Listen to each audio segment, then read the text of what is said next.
Hey, Chochachos, this is Nagabun. The game is Major Minor, and it's not going to demo itself. Now, fur, not really my thing, but it's really well drawn anthro art, so I'm not going to poke fun at that. And I'm not sure what this is. This looks like a menu from an RPG Maker game, but it kind of came off as a visual novel, especially given the style of the cast. I don't know, just throwing that out there. So let's see what we're getting into here. Found this demo on Steam, as I tend to, and it is recommended that you utilize multiple save files. We're not going to, because we're just going to play for a bit and see what's up. Both keyboard and controller are supported for input. Sweet. Oh good, and it works. And if you're playing on PC, you can toggle window mode. Good times. Mouse and keyboard. Please press escape or right click to delete letters. That's weird. Left click and advance and enter advanced story text. Please enjoy and choose wisely. Oh, that must be what the buttons they map the controller buttons to. They would just use a controller. I mean, I don't think it's going to matter either way. It's a visual novel or something similar. The letter thing's probably for name entry. Where am I? Just a moment ago, I was on a bullet train, and now, space. I look all around me. What I see should be an impossibility. My feet are not on solid ground. I start to panic, my heart beating at an incredible rate. What the hell? Considering that I can still breathe, I start to focus only on that. That's supposed to help. 1, 2, 3. But as if to interrupt my calming exercise, I feel a paw softly place itself on my shoulder. But instead of fright, I feel happiness?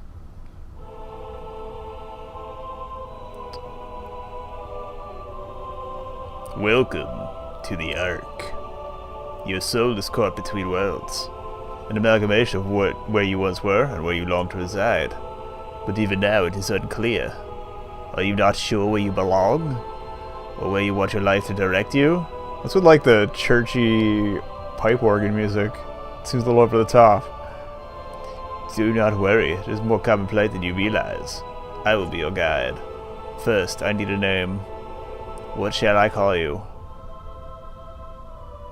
We're gonna go with first name.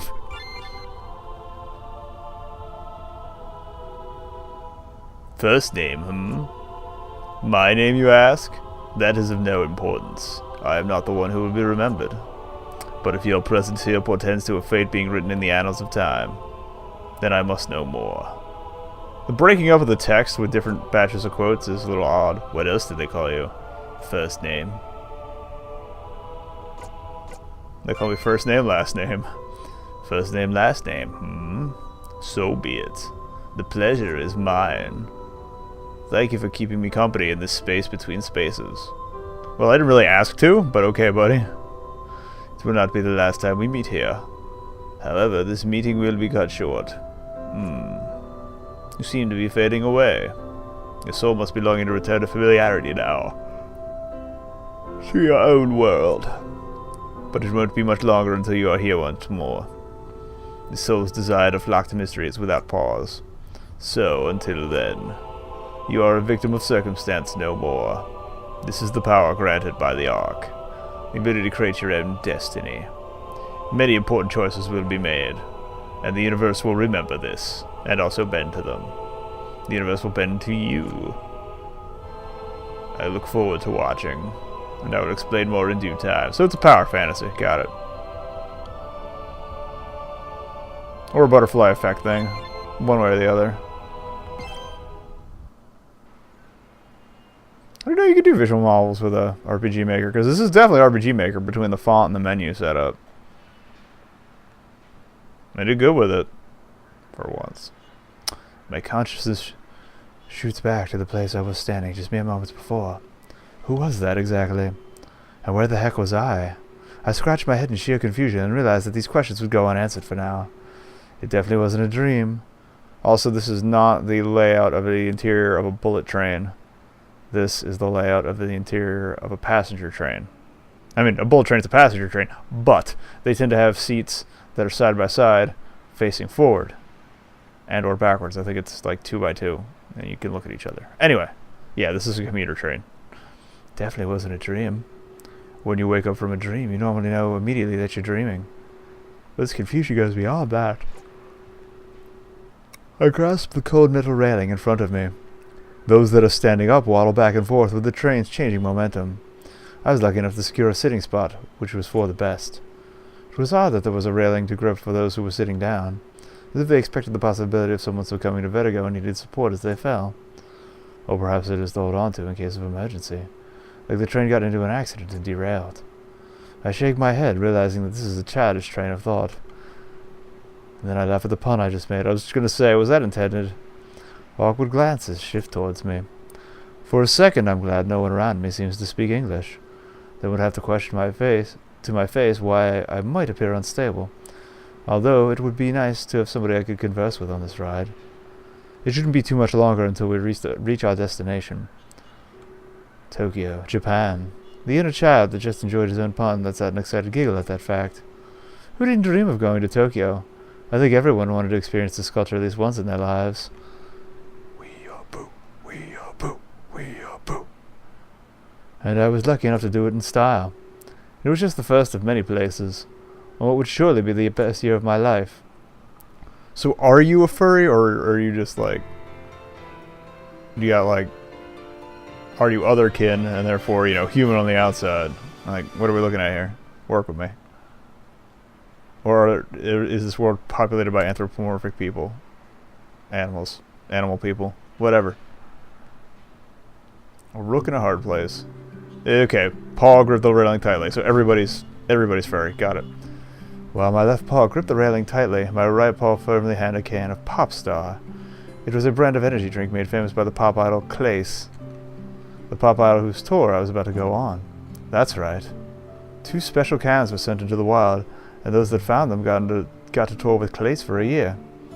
Tokyo was just the first of many stops I would make. Well, me and my newfound caffeine addiction, of course. But it was worth it, I swear. The odds of winning were literally 1 in billions.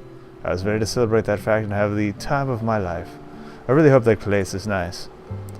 I heard that some celebrities can be complete self-absorbed jerks, and nobody has a really good gauge of how a celebrity acts in day-to-day life. What we see on stage is definitely not their real self. Of course, I was the sensible type of person. I didn't judge anybody until I actually got to know them, a character trait that was very lacking in today's world. But that's none of my business. Now we're getting preachy. It's not right to focus on changing other people. Okay, drawing back. You can really only change yourself. Before I can continue any more of my introspection, someone trips in front of me. They land in the seat beside me and grip the railing tightly.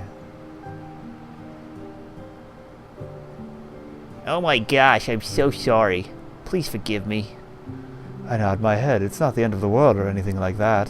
I just didn't expect it. First time on a train, I'm not sure what came over me. I just got really dizzy all of a sudden, my body gave way. Good thing they have these railings to grab onto, I might have went face first into the floor. Not a pretty thought. Huh. Interesting. Anyways, yeah, sorry or whatnot. I'll try to keep to myself. I try to explain that it's fine and that everything is okay. But this young squirrel seems caught up in the fact that he's committed the most egregious offense. And so I decided to let him be. That's not a good sound. The train shakes and then comes to a grinding halt. The squirrel beside me starts to panic. Great, just what we need. Oh no, what's happening? Are we gonna die? I can't help but snicker at that. He's clearly one of those worst-case scenario thinkers. It's probably just so that we'll even himself out over the course of the next little while. Trains stall all the time. There are plenty of procedures to make sure that people remain safe. Nothing bad would happen here at all. Good thing I brought a conch so I could be empowered if we're stranded here. Really? He goes to rummage through his bag. A bit of a bookworm too, isn't he? I decided to just sit back and wait it out. In situations like this, there was really nothing you could do. I tried to think of how I could keep myself occupied. I can't use my phone for anything other than text messaging. The roaming data charges while I was abroad would be substantial, but everyone back home was already asleep because of time zones. Everyone else aboard the train starts to realize that this is no big deal also. They return to talking amongst themselves just as they were beforehand. I love how there's an outline there, down at the end of the train, of someone who is clearly human. My phone vibrates, and I go to look at it. What are the odds? It's Rook. Are you almost here? I can't wait all day, you know. He's the one I'm supposed to meet at the train station. He's wondering where I am. I'm not sure exactly how to respond to this message. Do I let him know I might be behind? Or do I play it cool? Let's be honest. I chose to be honest with him. Wouldn't want to get things off to a bad start. Somehow I feel like that's exactly what happened. God, certainty, my least favorite thing to hear. Very well. I make a mental note for the future not to go against any plan Rook makes for me. He seems like the type that needs everything to go according to schedule. I was kind of the same way, but a little less to the extreme. I look up from my phone for a moment and ponder whether or not to respond. I see that the squirrel from earlier is also texting away frantically. I wouldn't be surprised if he's texting his parents farewell from fear of death. I decided that it would probably be best not to reply. I wouldn't want to exacerbate his anxiety about the situation and possibly make things worse. I'll give him a proper explanation in person. I put my phone away and reclined in the seat. I wasn't sure exactly what Rook's relation to Clace was. I just knew he was the guy I was meeting. It's something I was only told last week. No, they'd have a limo and everything, but I think they wanted to play it low. No need to overwhelm me the moment I arrived. As cool as a flood of media coverage sounded, I don't think I'd be able to keep my calm for too long. I wonder if he would go full-on cliché and hold a large piece of cardboard that said first name on it. I'm assuming that he's not the guy who would normally go pick up the contest winners. After the change of plans, he probably just volunteered. Or maybe he was forced. I like not knowing everything. Discovering the story piece by piece would be fun. Speaking of which, I wonder who the other contest winner was. Would we get along? Are they cool? Their personality and how we got along would definitely impact the enjoyment of this whole endeavor. You wouldn't want to travel the world with a stick in the mud, that's for sure. I know that I'd be more than willing to get along and have fun. So this one's on them. It's a squirrel. It's totally a squirrel. I'm telling you, it's a squirrel. This never happened before. I hope we're going to be okay. I thought he'd said that this was his first time on a train. That statement was a little odd. Well, there's no point in sitting here in an awkward silence. We might as well get to know each other for now. You can call me Keela. I'm here to visit some friends. What about you? What brings you to Tokyo? It's nice to meet another English speaker. Wait a minute. I definitely signed a non-disclosure agreement. I said I wouldn't tell anyone about my involvement in this contest until it was all publicly announced. But then again, I could make a friend here. You might be mightily impressed with who I am. But isn't breaking that NDA against the law? What should I say? Do not reveal. I decided to stick to my morals and not break the contract I had signed, no matter what hung in the balance.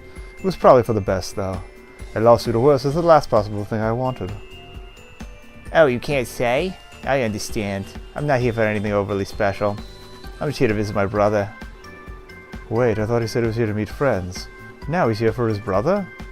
He gives me a sly smile before abruptly changing the subject. What an odd character. I feel like he's hiding something. He's the murderer. It's my first time in Tokyo, though. I can't wait to go to a maid cafe. I heard those were the best. I come to the realization that his attention span is not his strong suit. I feel like we're talking about 10 things per minute here.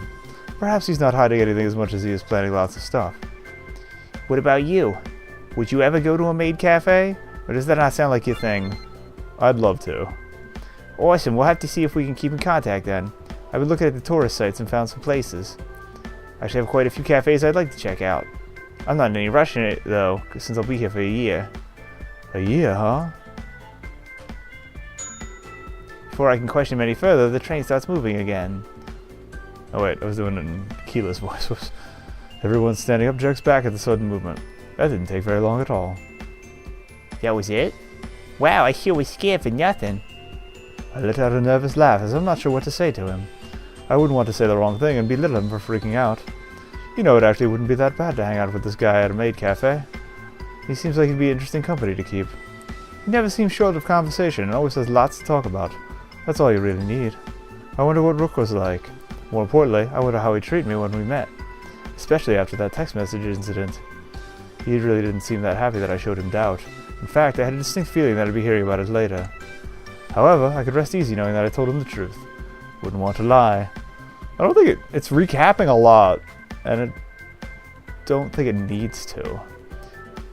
I think that a momentary pitfall from telling the truth is better than lying with the intent to hide. It's just so much simpler to tell the truth, no matter how those around you react. Heh. Speaking of lies, I take a big sigh of relief knowing that I didn't break that NDA and tell Keela. I'll be able to rest a little easier tonight, that's for sure. Breaking that contract would be one massive lie. I give myself an imaginary pat on the back. Actually, it wouldn't be a lie, it'd be telling the truth. But, whatever. Even as the train rides, he'd be playing through my mind like clockwork. Clockwork doesn't play back. I wonder over and over, what would have changed if I said different things? Was I happy with what I said? I don't remember the last time I got so analytical. Perhaps it was because of that weird vision I had. I could control my own destiny, or something like that. What a ridiculous thought. If I could control my own destiny, I don't think this is where I'd want to be. Or would it be? Yeah, it's getting too meta. Unnecessarily so. Oh, what? At that exact moment, I felt an intense pain attack my chest. More pain than I've ever felt before. It pulses with my heartbeat. It's unbearable. I go to clutch my gut instinctively, only to find out that I cannot move. Everyone around me seems to have frozen in place. Alright, this just got weird.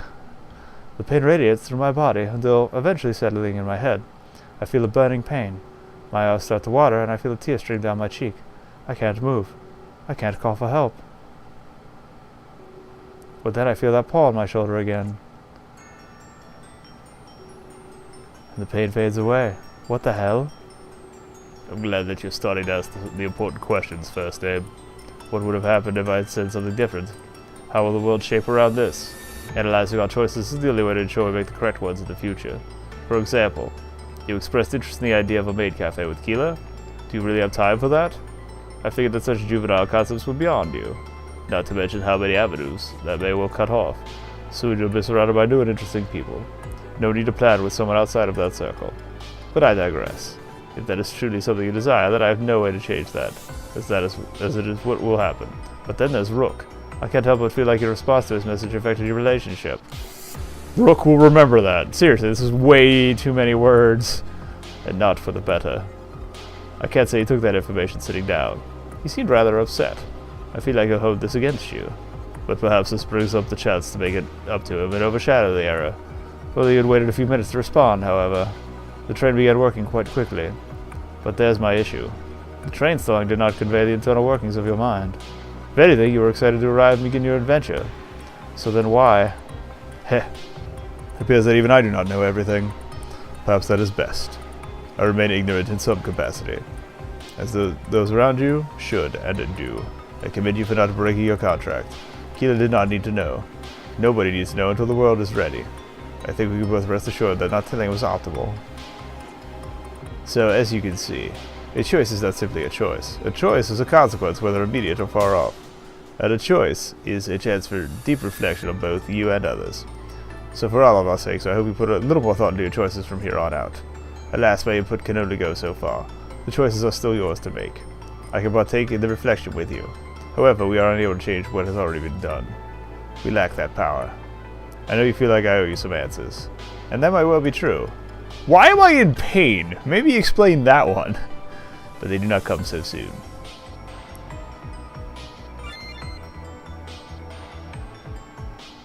Nice default icon there. Definitely RPG Maker. I was immediately shot back to my own reality. Or at least the reality I was comfortable with. The previous encounter solidified the fact that this was not a dream in any way. But that just happened. Dude, are you coming? We shouldn't stay here all day. Huh? I noticed that Keela is standing there, his backpack wrapped around his shoulder. I, too, was holding my luggage. Did I just lose some time? You sure started acting strange all of a sudden. Did I say something wrong? I really should start watching what I say. I assure him he did nothing wrong, something that I feel I will be doing a lot while I'm around him. Another thing that's bugging me, why did they go blue hoodie with blue fur? It's too close. You gotta mix it up. I mean, he's got the green highlights in the tail. You could have gone with some green. If you wanted to tie it in. Anyway. I just shrugged my shoulders and we continued to exit the train together, with the last two on board. At least he waited for me, or I'd be clueless and terrified right now. Not something I want to be. Alone and scared of Tokyo? Yikes. When we exit the train, we notice that there aren't too many people standing around. That's odd. We were on there so long the initial rush already subsided? I think for a moment and decide not to ask. If I asked Keela how long we were on the train together after it stopped, it would not help his view of my being sane. I decided to leave it be. Though I wonder what just happened exactly. While I was conversing with that enigmatic man, my body had to have been coming back in the real world. There's no other explanation for why I was all of a sudden standing up with my luggage in tow. It's actually a terrifying thought, so I decided to push it away. Well, I guess this is it, huh? I kind of pictured a grand entrance, but there's really nobody here. Oh well, I should have expected less. Less you expect, less chance you have of getting disappointed, right? That was sure not a way of looking at things. Of course, I'm sure no one would ever claim that Keela was normal. He sure was a character. Hey, pull out your phone. We should exchange numbers quickly, just in case. I'll make sure to keep you in the loop about those maid cafes. It would definitely be great to hit one up together. He pulls out his phone and holds it straight out. I pull the phone out of my pocket and do the same. Phones these days had SIM cards that were outfitted with NFC technology. This allowed the exchanging of contact information when phones were near each other. You could have said that in one sentence with half the words. Of course, you had to unlock your phone and the screen had to be on. This kept you safe from sending a phone number to every person you brushed up against. You got Keela's contact information. Thanks, man. It was nice to meet you. He slowly starts to scurry away. Scurrying doesn't go slowly. I guess most of our correspondence from now on will be over text message. At least I hope it would. Getting phone calls is weird in this day and age. I wonder where I'm supposed to go. It's also weird because they didn't hire a voice actor, and text messages are easier to read. Book never told me a specific spot. He just said to meet him at the train station. I figured that meant he'd be right here when I got off, but I don't see him. I wander aimlessly around the place for a few moments before deciding to give up. This is what phones are made for after all. I think I would give up too. It's decently written, but really verbose. And the whole hand-holding with the decisions thing, I'm just like, dial it back. Dial it back. That being said, the art's pretty good. And I like that they made decent use of background photos. They're appropriate, even though that totally wasn't Bullet Train. For the most part, they done good. They done good. So, if this seems like something that's up your alley, it seems like a decent visual novel. He's going in, just a little hand-holdy. So, if you like a little extra reading, not a bad thing. If not, pass. But yeah, I sound very middling on this, but it's not awful. In fact, if this is a first effort for whoever made this, it's pretty damn good. But I don't know, not for me. It's too densely worded, and I don't feel like it would. I don't feel like I would stick with it. That's the way I want to put it. It's hard putting this into words. I don't hate it, but I don't really care about it, is what it comes down to. Thanks for watching. If you enjoyed this, let me know in the comments, and consider subscribing so you get videos like this on the regular. I put up a lot of stuff every day. If you help me out on Patreon using the link in the upper corner, you can help me put out even more. You can also check me out on Twitter with the username on the lower right, or swing by my website, negabun.com, for all sorts of content, written, video, and otherwise, that I do regarding gaming.